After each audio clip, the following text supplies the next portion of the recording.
Okay, now let me know if y'all can hear me. Yeah, good? Okay. Sorry, I'm just adjusting one last thing. Um, what's hilarious is the fact that the first thing that I said was like, let me know if y'all can hear me because I'm still doing this by myself, so I don't have anybody like a producer or anything to be like, yeah, the audio's good. Um, and that's one of the things that happened. So thank y'all for letting me know you can hear me. But other than that, all I said was it's been a crazy week. So if you know someone who is a personal trainer, reach out to them, maybe give them a hug, buy them some coffee. Yeah, that's all I'm gonna say about that. Not that I don't like my job, it just certain times of year, like this one, it gets a little bit more hectic and stressful than normal. Um, I'm actually Dwayne. I'm actually not gonna get on Eastside Herald for hopping in today because I did put CJ Stroud in the thumbnail. So he actually has a reason to be here today. I don't know if there are any Texans content creators, but I was watching the game last night and it inspired me to say something. So I'm definitely gonna talk about that today because honestly, earlier in the season, the Texans weren't doing well. And so they kind of fell off my radar, even though they're that close, down the road in Houston. They kind of fell off. And I didn't even realize that there was so much riding on last night's game. The only thing that I'd been hearing about the Texans were how good CJ Stroud had been doing. And so I was like, okay, nice. Way to go, CJ Stroud. But I hadn't really paid attention to everything else. And so um so last night I was just kind of like, okay, like, let me watch this game and I'll say I was impressed. But before I get too deep into that, as usual, I do want to do some shout outs and call outs, and then we'll talk about the Texans, and then we'll say a few things about the Cowboys. Honestly, another reason it's been so hard for me to go live this week is because I haven't really had anything to say about the Cowboys. I don't have a lot to say about this upcoming game today, but we'll still chat about it a little bit. But I always like to shout out some of the smaller sports, some of the women's sports with the shout outs and call outs. So I'm gonna do that real quick and then we'll talk about some of the interesting observations from this Texans game. Yeah, Harold, you're not wrong. 10 wins, that is more than people expected. I'll say that. They definitely have done something this season. So real quick, the first shout out goes to the Professional Women's Hockey League. So they had their first game, I think, on January 1st. And the reason that they're getting a shout out is just because they are growing so fast. So it's 6 teams. There's a team in Boston, Minnesota, Montreal, New York, and Ottawa, and Toronto. And they already have Air Canada as a partner. And that's really interesting in light of everything that happened with the WNBA and them trying to get chartered flights and having this whole debacle over first class flights and things like that. So I find it interesting that a women's league just like jumped right in there and was like, hey, we're getting an air and flight sponsor. So honestly, professional women's hockey, largely a Canadian thing. They have national broadcasting in Canada, and they have a few regional deals in the US. But even that is a testament to the growth of women's sports because other women's sports leagues had to try way harder and fight for way longer in order to get any kind of broadcasting deals. So shout out to them. Their regular season is going to run through May, 72 games in total. And if you're really interested in finding out more, The Athletic has a whole page dedicated to the Professional Women's Hockey League. So check that out if you're interested in it. Um, Naomi Osaka was in a tournament recently. She didn't do that well, but she said herself in an interview that coming back 15 months after having a baby was a win for her in the sense that like she actually trained for it and did the tournament. So she feels good about it. She's going to be in the Australian Open in January 14th, and hopefully she'll do better in that tournament than she did in this last one. So shout out to Naomi Osaka. Speaking of Japanese athletes, Japan's X League, that's American football in Japan, the Fujitsu Frontiers claimed their third straight and eighth overall Rice Bowl American football championship. So the Rice Bowl in Japan is kind of like the Super Bowl in the US. It's kind of like the same thing, except in Japan, they used to do college teams and pro teams together. Like they would all go for the championship, and now it's just the pro teams. So the Fujitsu Frontiers claim their eighth straight win with a 16-10 victory over the Panasonic Impulse. So congrats to them. And then I think the last non-NFL shout out goes to the UFL. So that's the United Football League. For anybody who hasn't been paying attention, the USFL and the XFL basically merged. They talked about doing this back in September, and they've been working on it for the past few months, and they finally did it and they announced it. And the inaugural season is set to kick off on March 30th. So it doesn't sound like they plan to compete with the NFL. It actually sounds like they are still planning to work alongside the NFL. And so as an example of that, I'm going to show y'all like this really quick clip of one of the announcements that was made. Because The Rock and Danny Garcia went on, it was some show on Fox, and they announced it. And you can kind of hear in how they talk about it that they definitely are looking at this as like, okay, this is going to be a spring league. And rightfully so, they're not planning on competing with the NFL anytime soon. A couple of surprise guests once again, Dwayne "The Rock" Johnson here, and the former co-owner and chair of the XFL, Danny Garcia, your longtime business partner. Thanks you both for joining us. We appreciate it. Thank you. You know what? I guess you've got some big news to share with the world here, Dwayne. Danny? You see, chivalry lives with me. Okay. I'm a smart man. Smart move. Smart move, right? I will speak for us. So there you go. Yes, we have huge news after an incredible 2 seasons that the USFL has had and an incredible XFL season last year. The USFL and the XFL are merging to create the United Football League, the UFL. Nice. UFL, baby. And there's the logo. And UFL? Right there. Hey, we Yeah, already right got the there. official football. We're ready to go. Yeah. Well, you know, Howie and I are ambassadors for the USFL. You two resurrected the XFL. Why now? What made you two come together and join forces? We wanted to join forces for a few reasons. I think, number one, to grow the game of football. And it's a game that we all love. And create opportunities for players, because as you guys know, as we all know firsthand, how important that is. And also deliver for the fans. Yeah. And if you think about it, this is 30 years in spring football of starting and stopping, starting and stopping. So this merger between USFL and XFL, it feels like we got a shot to establish that spring football is here to stay. Yeah, you're bringing 2 leagues together. So they go from there to talk about the 54th player. Like The Rock talks about how, you know, he kind of attempted to do the whole pro football thing, but he was never quite good enough to make the roster. And so they were talking about how they wanted to create more opportunities for all the athletes out there who were in similar positions, who like they were good enough to maybe be on a practice squad, but never quite made a roster. So, you know, just them talking about that, emphasizing that this is a spring football league, just kind of shows like, yeah, they're not trying to compete with the NFL or take over. But naturally, as the NFL does with anything football related, of course, they're keeping their agreement in place to kind of use that league as somewhat of an experimental league. I don't think that's the word that they used before, but when the XFL was coming back, the NFL and the XFL made this agreement that basically when it came to some aspects of gameplay and some aspects of player health and safety, that they would kind of try out things in the XFL and experiment with things. That's why whenever all the rules changes were happening last spring with the NFL, a lot of people started looking at what was happening in the XFL to try to predict what the NFL might be bringing to its game, because that was basically an agreement between the 2 leagues.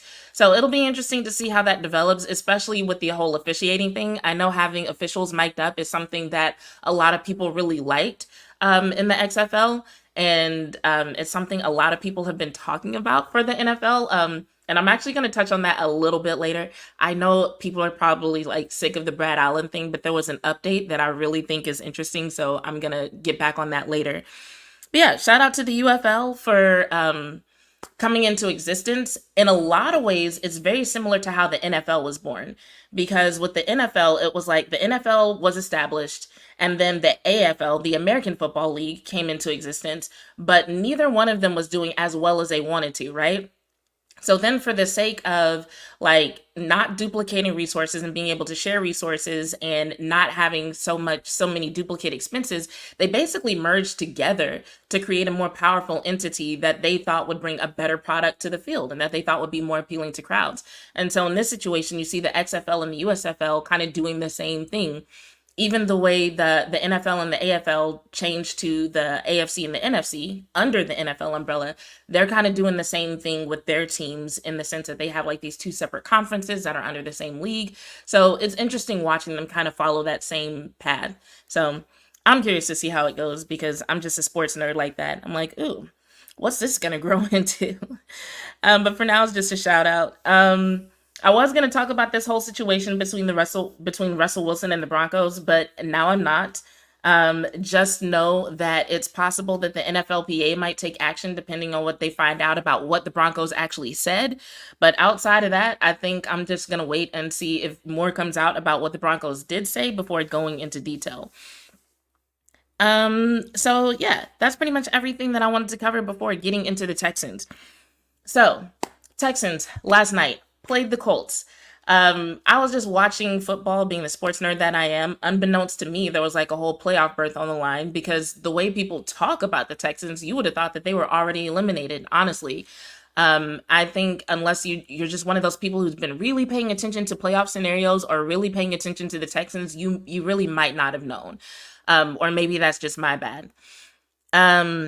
So last night, or yesterday, I should say, honestly, I started off the day more excited to watch the Ravens, but then I realized that Lamar Jackson wasn't even playing. But then, and I was going to go live yesterday, but then when that game started, I was like, I actually want to watch this game instead. And really glad I did because I hadn't really paid much attention to CJ Stroud this year. I heard that he was doing really well, props to him, but I hadn't really done a whole lot of watching of what he was doing. Yeah, absolutely flying under the radar, Harold. But what I saw yesterday, one of the things that really stood out to me, let me put it this way. I've been noticing this pattern among some of the best teams in the league where a lot of them have that one pass catcher who's just really good at improvisation, who's just like, you know what? Fuck her out. I'm going to keep going until I get open. I'm going to make sure that my quarterback has a target. And if you pair a pass catcher like that with a quarterback who also can improvise and use their feet and look off defenses and manipulate defenses with their movements or with their eyes, it can make for some really amazing plays. And that's a lot of what we saw yesterday. A couple of the biggest passes yesterday that happened between CJ Stroud and Nico were passes that looked like Nico started on a route and then at some point had to just like divert and improvise and go away from what they were doing. And they still managed to connect for some really big plays that made a huge difference in that game. As a matter of fact, Ryan Clark actually did a breakdown of a couple of those passes where he was talking about how Nico was able to take advantage of one of the safeties essentially not doing their job in quarters coverage and then managed to break away way down the field. And CJ Stroud was like, oh, cool. Thank you. Like, not a problem. I'm going to deliver the ball straight to you. And I think that's one of the things that, like, when they were talking about, or when people were talking about CJ Stroud being a great quarterback and how good the Texans were doing, I almost feel like they didn't do him justice, assuming that's what he's looked like all season. Because just passes like that, plays like that are things that I hadn't been hearing about. Connections like that between him and Nico are things that I hadn't been hearing about. And so this morning, I saw a tweet where someone put up like a video and it said something like Panthers fans watching CJ Stroud.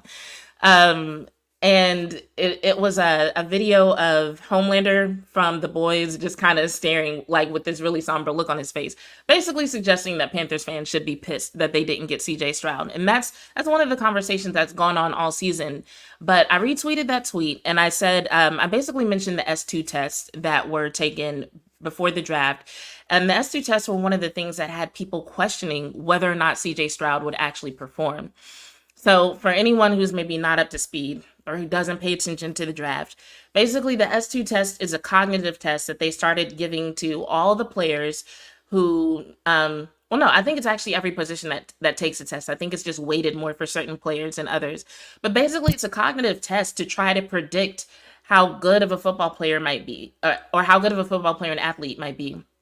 And for quarterbacks, they try to use it to determine their cognitive abilities and their intelligence, supposedly to, I guess, try to figure out if they are smart enough or have the cognitive abilities necessary to be an elite quarterback. So one of the things that they say is that if someone scores in the 90th percentile or higher, that's considered elite. For example, Brock Purdy, he apparently was in the 91st percentile or something like that. He scored very high.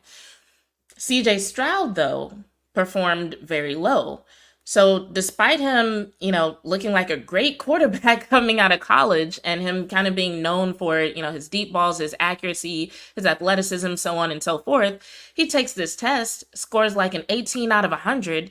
Then all of a sudden, everybody was like, is he actually going to be a good quarterback? It's almost like people discounted what they were seeing with their eyes because they felt like this test was a better indicator, or this test should have more weight than what they were giving it. And that's interesting to me because of what the test actually covers. The way you hear people talk about this S2 test, you would think that it actually has football questions on it, but it doesn't. And I hadn't really looked into it until this morning when I made that tweet, and one of my followers followed up and replied with something like, yo, it would be interesting to find out the correlation between the results of the test and performance in the league. Now, by the time I saw this reply to my tweet, I was already working this morning. So if anybody actually pays attention to my YouTube page, I at first scheduled this live for 9:30. And then I realized my client that's normally at 11 was actually at 10. No, I had scheduled this live for 9. And my client was at 10, and I was like, oh snap. So I moved it to 11:30, and then I ended up moving it to 12 because I was like literally driving home and trying to look up the answer to this question. And so I didn't find an exact correlation, probably because they're not allowed to release actual scores. There are some players who will tell their scores, but they're actually not supposed to release the scores to the public. So that's probably part of the reason why there's no actual correlation out there right now. But I did find an article from April in The Athletic that describes a few things about the test. And I'm going over this because it's really interesting that this test was used so heavily to try to predict what kind of quarterback CJ Stroud would be. And then when I read this article, I'm like, there's something weird about how much weight people put on this test. But anyway, here's what the article says. It says the S2 consists of 8 different tests, testing 9 cognitive functions, each of which is graded independently. Its purpose is to measure how quickly and accurately athletes process information, unlike the Wonderlic, which measures general intelligence. So athletes complete the test on a specialized laptop and response pad, usually taking about 40 to 45 minutes. And comparing the Wonderlic, which is the test that they used to use to do this, and the S2, they said the Wonderlic would ask questions like which vowel is halfway between C and P, and which number is between, or what's 7,435 minus 453. Those are a couple of examples of the questions. Whereas the S2 evaluation features tests that record how fast an athlete can identify the missing point on a diamond, or how many objects they can keep track of simultaneously. Now, I get why you might want your quarterback to keep track of objects simultaneously, but my question is, for a sport that has been around for a century or longer, why can they not just develop a damn test that relates to the sport? Like, none of these are football questions. And here's one of the main reasons why I say this. The questions that they gave as examples, those sound like the questions that I like to play on cell phone games. Like, they sound like the questions that I answer literally for fun. Stuff that I'm good at. Like, I'm pretty sure that if I were to take the S2 test, I would score pretty high on it. But I'm not that great at reading defenses. Even when I watch film, like I'm always trying to find somebody to watch film with me and to help me watch film because I'm still getting used to identifying things. So I'm just like, if you want to know if somebody is going to be a good quarterback, test them on the things that they need to know to be a good quarterback. Test them on the things that they need to do to be a good quarterback. Maybe don't give them these crazy IQ tests and cognitive tests and then be like, well, we've seen them perform pretty well, but, they didn't do on this test that doesn't ask shit about football. So maybe we should drop their draft ranking. It's just wild to me. See, y'all are leaving comments. Let me check it out. Dwayne said the game tape on any play should tell you what kind of player they will be. It's just a test to see if you're dumb, point blank. You're not wrong. And honestly, I don't even really think it's a good indicator of if you're dumb. I haven't seen all the questions. These are the questions that I've seen. But to me, it tests a specific type of brain pattern or pattern recognition. Like I know people who are good leaders and not good test takers. I know people who are good athletes and not good test takers. Um, I just feel like it's a very convoluted. I feel like it's a very convoluted way of determining if someone's going to be a good quarterback because I'm like, you're having to monitor things moving simultaneously, but are those things even like players? Are they athletes? Like, I don't know. Just the more I read about this test, the more I feel like it's meant to just like weed people out, not actually be able to determine what their skills are. And it kind of begs the question of like why they wouldn't just come up with a better test to test actual football knowledge and actual football skills. And I have an idea of why that is, but I'm not sure if I want to go there today. But I do have thoughts about why they might be doing that. But anyway, when it comes, there's a section in this article about proven reliability, which is what my follower asked about. And so here's a couple of the things that it says about reliability. It said the final pick of the 2022 NFL draft shocked the entire league when he stepped in for the injured Jimmy Garoppolo and coolly led the 49ers to 8 straight wins. Nobody saw it coming except maybe Allie. Purdy scored in the mid-90s on the S2, a result that Ali said was in the same range as the league's best throwers in recent history, such as Drew Brees, Patrick Mahomes, Josh Allen, and Joe Burrow. The company doesn't share exact scores because they are privileged information, but Burrow disclosed his score, which was in the 97th percentile. Per Ali, anything about 80 is considered elite. So they're considering 80 and above to be elite. And apparently, of the 2022 rookie class, which saw just one quarterback drafted in the first round, only one other passer joined Purdy with a score above the 90th percentile, and they couldn't say who that was. So I'm not saying that it's like a bad test. I'm sure it tells you something because Brock Purdy was drafted last, did well on the test, and has done well in the league. In my experience, cognitive tests like that tell you more about how a person thinks, maybe their problem solving, not necessarily how they perform in the heat of the moment. So there are just several elements that when it comes to athletic performance that don't necessarily apply to taking a standardized test. One of those being your fight or flight response. A lot of times people will perform differently on the field than they even do at practice because of their amygdala response, because of what they do when they're under stress, under pressure, or when they feel like they're in danger.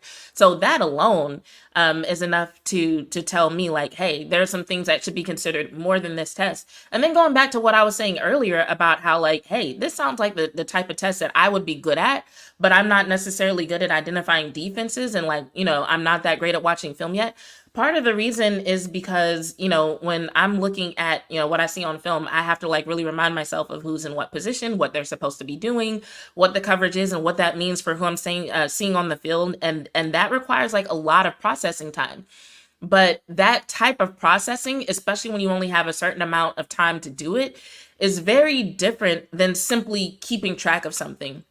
When you're identifying missing points on a diamond or you're identifying moving pieces, you're really just looking at a pattern. You're looking at a pattern and you're trying to determine something from that pattern. But in my experience, whenever it comes to reading defenses, a lot of that comes from like being able to recall certain information, being able to recall what I've seen on film before, being able to recall what I know about different formations, and then knowing what to do in response to that. So it's not so much of a pattern thing, I don't think. It's not so much of how do you respond when you see something missing or when you see something different. Now, what it might tell you possibly is, if they see one formation and then they see that same formation and it's similar, but something's different, maybe they can process something like that quickly.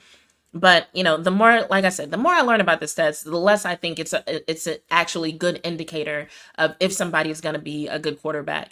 It might be a good tiebreaker between a couple of people, or it might tell you something about somebody that you don't have a lot of film on, or somebody that's like not as popular or you don't know a lot about, or maybe somebody who's in like a smaller conference. Like maybe they didn't go to a Power 5 school or a big school. And so you need to kind of anticipate like how would they do against stiffer competition. But overall, I don't think it's that great. But here's what CJ Stroud had to say. They had a quote from him in this article, which I was really glad they had because he did address the fact that he scored so low on the S2. So, like I said, he scored an 18 out of 100. A lot of people had questions about that. A lot of people had concerns about that. And so, and this was back in April of 2023. This wasn't last night. So, this is what he said when his test score was released. He said, "I'm a football player. I'm not an S2 taker," Stroud said.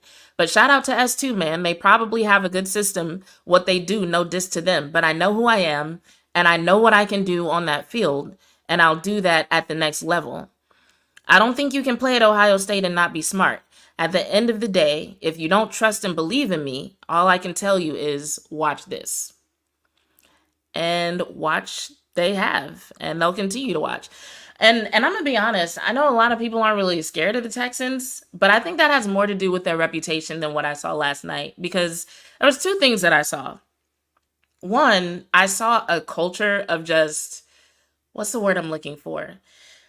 Everybody from the coach on down seems to just have this mindset of, it doesn't have to be perfect. It doesn't have to be pretty.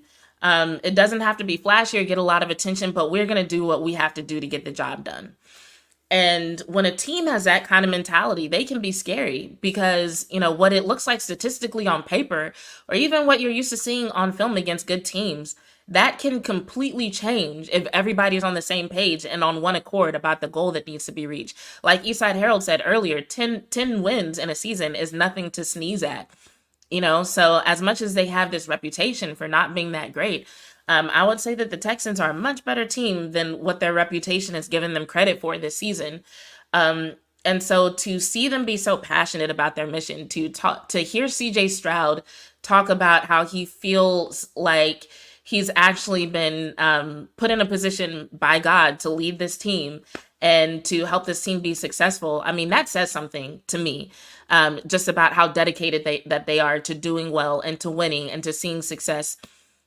Hearing the coach talk to them about, you know, making the most of the opportunity, how they were counted out, but they still made it in. I think whoever they play first in the playoffs should definitely watch out. They're not going to be a doormat. I don't see that being an easy game for them. And the other thing that I saw, honestly, I forgot. This is why I have show notes, but it'll probably come back to me later. But I will say one thing that was kind of funny to me was the moment when CJ Stroud was talking to one of the reporters who was interviewing him after the game. And the reporter asked him something with like a Hispanic accent, and CJ Stroud was like, you know, I don't want to say the wrong thing, but, you know, muchas gracias, you know, and he was suggesting that like he didn't want to respond to the wrong question, but the reporter was speaking English. And so I'm like, I don't know if CJ Stroud is just really bad with accents or he was just so excited that he literally couldn't understand what this guy was saying, but it was hilarious to me. I'm like, this dude literally just spoke to you in English, dude. This is why people are questioning your cognitive ability, my friend.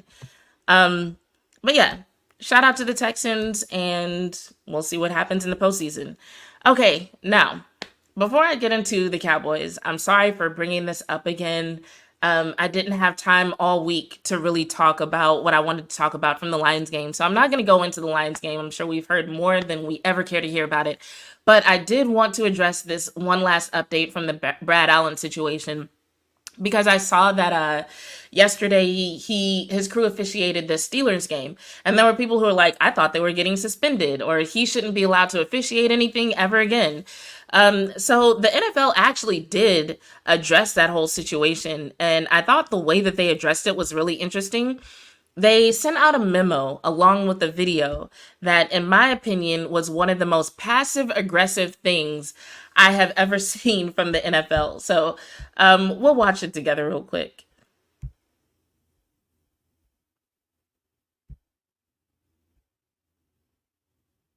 As a reminder to clubs and players, an offensive player numbered 50 through 79 or 90 through 99 is permitted to line up as an eligible pass receiver. To allow the defense an opportunity to match personnel to avoid deception and to ensure fairness, the player must immediately report the change in his eligibility status to the referee, who will So real quick, this is the video that the NFL sent out in response to all the questions about the reporting, and it's literally footage from the Cowboys versus Lions game. Inform the defensive team and will make an announcement to the stadium before that play.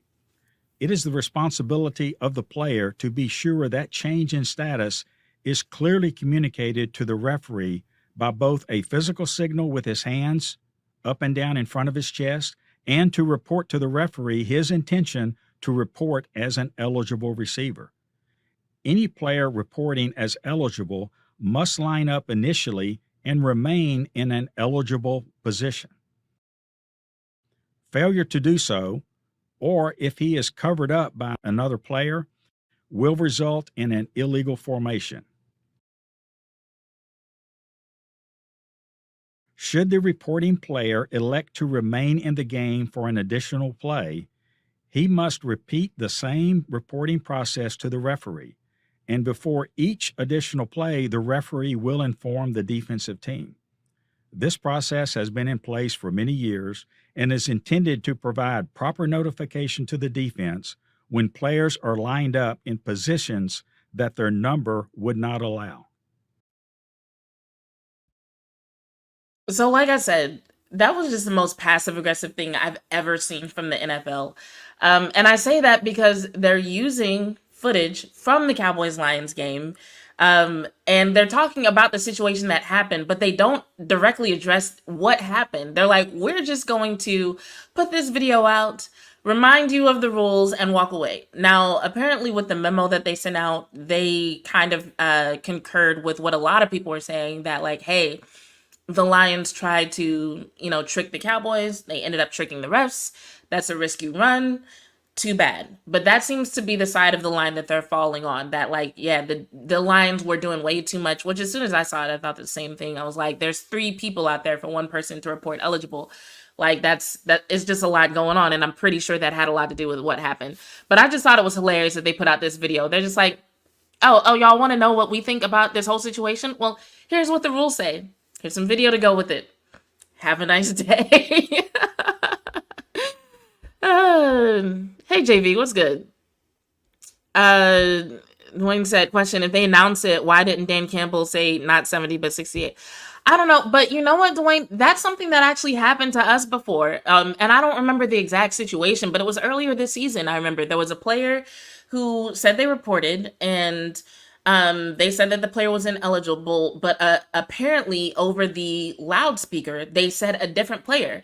And so that was an argument at that time. They were like, well, you can hear which player reported eligible, and if it's wrong, you need to correct it when you hear it. So I think probably what happens though, like, because I know if it were me and I were a coach, I would probably just get used to tuning out whatever is coming over the loudspeaker and paying more attention to what's going on in the sideline. So that might be a thing that happened. Kelvin said, any other time the NFL would not do this, but since it was to show they hate the Cowboys. Honestly, I think that video showed they were on the side of the Cowboys. They were like, because there were people who were saying that they should overturn the result, which technically the commissioner, Roger Goodell, does have the right to do. But to me, that video said they were like, hey, Cowboys won. We are not changing it. We're not punishing Brad Allen. We're not doing anything to the rules. It is what it is. Get over it, is what that said to me. So anyway, about the game upcoming tonight, like I said, I don't have a lot to say about it. And the reason why is because on paper, there's not a lot to say. On paper, there's not a lot of matchups to really be concerned about. On paper, this should be an easy game for the Cowboys. The only thing that the Cowboys have to be afraid, I definitely use that term loosely. I'll say concerned about is one, the fact that teams tend to show up differently for the Cowboys. We've seen it all season. It happens all the time. And even though they're quote unquote not playing for anything, I mean, same thing last year. Like they got one over on the Cowboys last season, and everybody's like, oh, the players are going to come out. They're going to really want to put something good on film. They're going to want to play well for Ron Rivera. And so I'm not going to discount those things. It is very possible that these guys with supposedly nothing to play for show up and just decide to play lights out today because it's the Cowboys and they want to put something on film and they want to make their coach look good. Who knows? But that's not something I'm even gonna try to pretend like I can analyze. Like that's the type of shit that it makes teams look entirely different. It's like when the Cowboys played the Bills. Bills showed up as a completely different team. We've never seen their offense do what they did against the Cowboys, but that's what the Cowboys had to deal with. And they seemed unprepared to deal with it. So same thing with the Commanders today. If something like that does happen, well, hey, I'll tweet about it at halftime. Maybe I'll do a post game, because everybody I know is sick. Quick sidebar. I hope y'all are staying healthy, taking your vitamins. I know somebody who's just getting over a sickness. I know somebody who has a flu, somebody who has COVID, somebody who doesn't know if they have COVID or the flu, but they were exposed to both. So please take y'all's vitamins, take your elderberry, have your vitamin C, eat your vegetables, stay healthy out there. Mask up if you have to. Yeah, I might do a post game because I have nobody to hang out with today. But yeah, so it could be one of those. What's up, NRA? How's it going? Thank you so much. So it could be one of those situations. Outside of that, the only things the Cowboys have to be concerned about is themselves. When they go on the road, there tend to be communication issues. I don't really know what to expect in terms of crowd noise from this game. So once again, that's something else that I can't analyze. I'm not going to pretend like I can. I would like to see them do better with communication. I would like to see the O-line perform better today. I would like to see the run game do better today. I would like to see our run defense do better today. But there's no thing in particular that just stood out like, oh my God, the Cowboys are going to have to do this one thing to beat the Commanders. It's like, no, the Cowboys have several things to do in order to keep improving and to make sure that they are in form for the postseason. Run game and run defense are going to be like really important things. I don't care who they're playing today, whether it was the Commanders, the Colts, if they played the 49ers again today, regardless. Those are things that they would want to show up and work on and prove that they have. And so, like I said, that's part of the reason I didn't go live this week. I'm like, I don't have shit to say except that, I'm excited. I want the guys to win. Now, I am excited about the number 2 seed, about them getting the number 2 seed. And I know that was, apparently there was like a debate over that at some point. I don't really know. My whole Twitter feed is fucked up. I don't know what I did, but it's just like the people who I want to see on my feed, I don't see nearly enough. So I need to go in and like clean out my notifications and maybe some of the people I follow, because it's like the people who I'd like to be having conversations with, they be having all sorts of drama and debates on Twitter and I don't even see the shit. So definitely I need to fix that. But apparently there was like some controversy over like if the number 2 and number 5 seed was the best way to go. And I don't know who's on what side, so I hope nobody takes it personally that I'm excited about the number 2 seed. But the reason why I'm excited about it is because like I don't care who the Cowboys play at home. I trust them to beat damn near anybody at home. It's when they're on the road that we start to get nervous and concerned. But like at home, the here we go offense, they just perform so much better. And it's not even by like a little bit. Like the statistics, like there's a big gap in who they are at home versus who they are away. So regardless of who the opponent is, I don't care. If the Cowboys are at home, I trust them to handle it. And that's basically my perspective on that. So that's why I'm like 2 seed, they have, more games at home. Great. Let's do that. I just don't like the idea in any scenario, regardless of who they're playing. I don't like the idea of them having 3 games in a row, potentially, on the road. I don't like the idea of them starting off the playoffs on the road. They're a better team at home. I'm not going to feel bad about it because there are plenty of teams over the years who made it to a Super Bowl and won a Super Bowl by having home games and having an easy road through the playoffs. So I don't really give a shit about people saying like, oh, well, but if you can't do it on the road and if you can't do it against this team and that team, fuck that. Because I promise you, it'll be like 2 or 3 years before nobody even remembers who they played in the playoffs anyway. Like the 2021 winner of the Super Bowl. Do we remember their road to the playoffs? I think a lot of people remember the Eagles' road to the playoffs last year because it was actually a point of conversation that a lot of people thought they had an easy road to the playoffs. But at the end of the day, people still praised the Eagles for getting there. People still praised Jalen Hurts for getting there.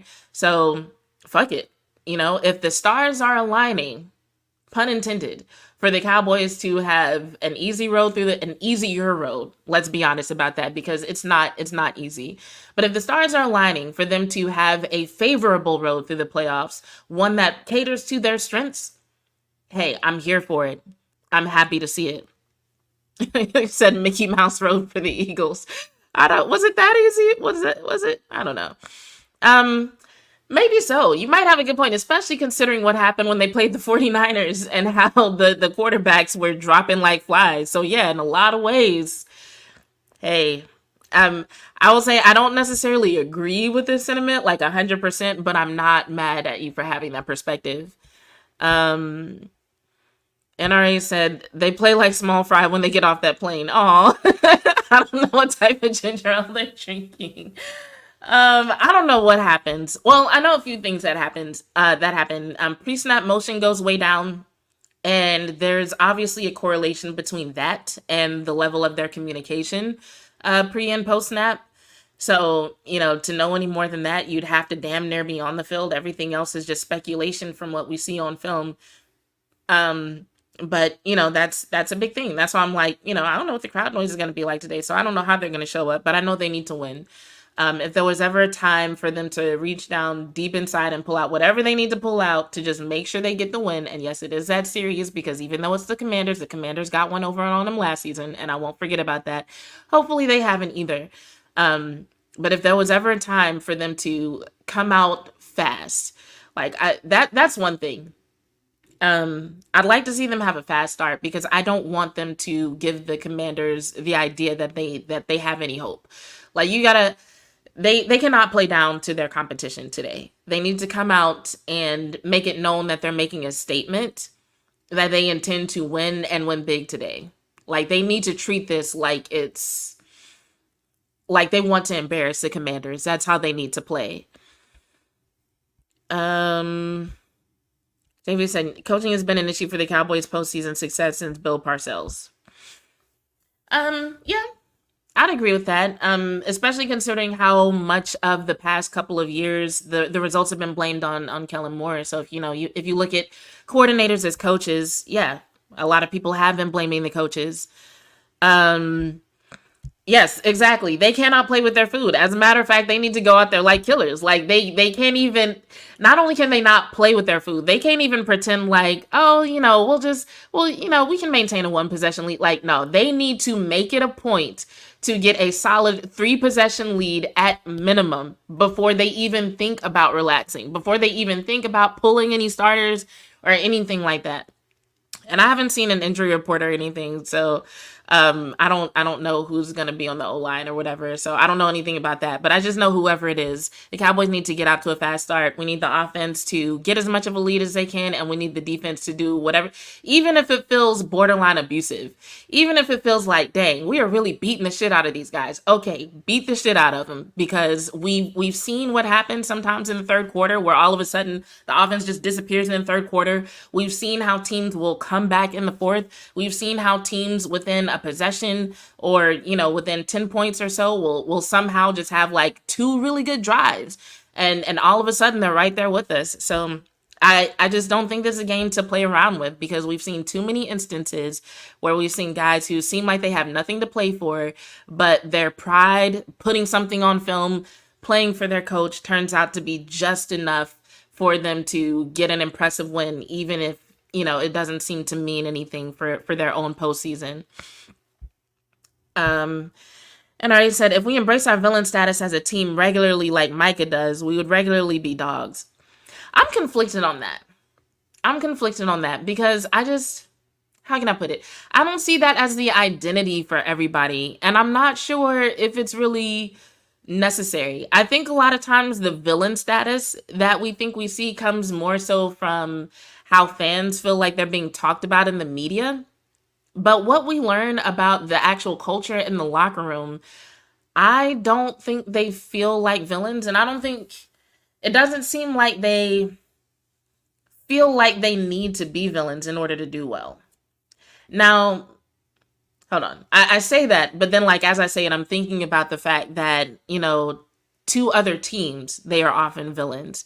Even if within their own locker room they may not feel like they need to be villainous or whatever, but it does seem like when they go face other teams, especially on the road, it does sometimes feel like those teams have a lot more animosity and vitriol towards the Cowboys than you anticipate.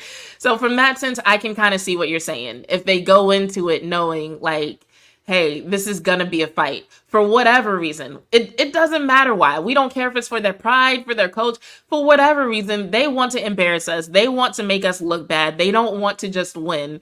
They actually want to try to beat the shit out of us if they can. They will show up as a completely different team if it means beating us today, if it means this is the only good game they have all season. So yeah, from that sense, I can see you saying like, okay, yeah, the villain status needs to be embraced. Because it does seem like there are some teams who they just pull that out of nowhere.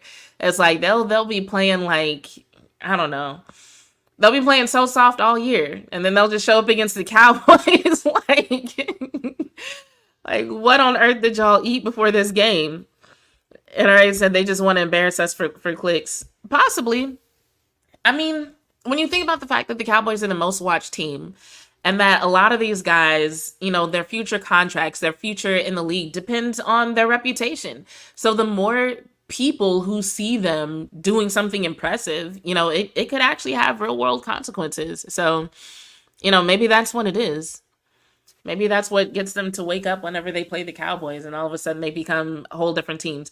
But whatever it is, the Cowboys need to keep that in mind. They need to show up. They need to come out strong from the very beginning and not play around with this game because I think I froze for a second.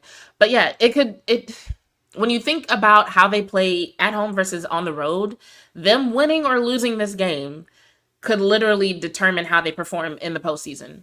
It could literally make the difference between them getting to the NFC Championship game or not. It could.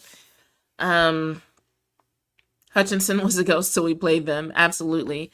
So yeah, that's pretty much all I have. Do y'all have any other questions or anything else y'all want to talk about? Because that's it for me. Part of going live today was like, I was like, man, it's been a long week. If I don't do it today, I'm not going to do it. Like I said, I might do a post game depending on how the rest of my day goes. I've never done that before also. So that would be an interesting change for me. But yeah, I just wanted to make sure I go live, get back in the habit before this upcoming week when I should be used to my new schedule and able to get back to going live more often, doing more content. Coach Langston said this game is a postseason game. Essentially, it is. It's not that single elimination feel like other postseason games, obviously, but in a lot of ways, you could think of it like that in the sense that there's so much riding on this win. And I said, I want to see, in parentheses, hope, that create a silent count for those defenses preempting, here we go, snap count. I would like to see them do better with the silent count. I would, because at some point, they're going to need it. JV said, I expect to see a Jake Ferguson resurgence. I do too. I think he's one of those guys who really wants to prove himself and make sure people don't forget his value. He likes contributing. I think the teams have started to kind of figure him out a little bit, but I think he's tough enough to figure out a way around that. And he's important enough to Dak to where I think that they would work on figuring out a way around that. So today would be a good day for him to show up and make an appearance and make himself known. So anyway, with that being said, I know a lot of people are rooting for the Titans today. Because if the Titans win, that means something for Houston seeding. And I think that also means something for the Steelers getting into the playoffs. So shout out to all the people rooting for the Titans today. I'm going to also obviously be watching and tweeting while I watch the Cowboys. And I'll probably be switching back and forth between the Cowboys game and the Eagles game. Just for shits and giggles, honestly, just to keep track of what's going on. And one day I might talk about what's happened with the Eagles from a cultural perspective, because man, that is a case study right there. Just to see all the praise that Jalen Hurts was getting less than a year ago, and to see where that team has gone during that time span and what people are saying about his leadership. Titans are down 10-7. Dang. All right, but yeah, we'll talk about that in the future one day. But yeah, follow me on Twitter if you're not already. Interact with my tweets so I have somebody to talk to today. And outside of that, I'll either see y'all later tonight or on Tuesday. That being said, this has been another episode of Bitches Love Sports. Thank you, Dwayne. I appreciate that. I'm Bitch 2, and I'm out.